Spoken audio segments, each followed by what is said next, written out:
Wali Kota Denpasar meletakkan bola kristal menuju mahkota naga sebagai simbolis pembukaan Denpasar Festival ke-17 tahun 2024. Didampingi oleh Wakil Wali Kota Denpasar, Ketua DPRD Kota Denpasar, dan Sekretaris Daerah Kota Denpasar.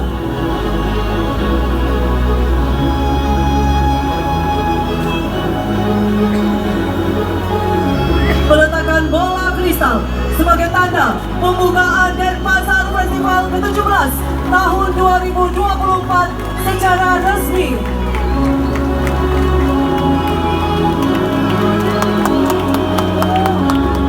Dan kami mohon para undangan untuk ikut serta menyalakan flash kamera pada handphone masing-masing untuk ikut meramaikan inaugurasi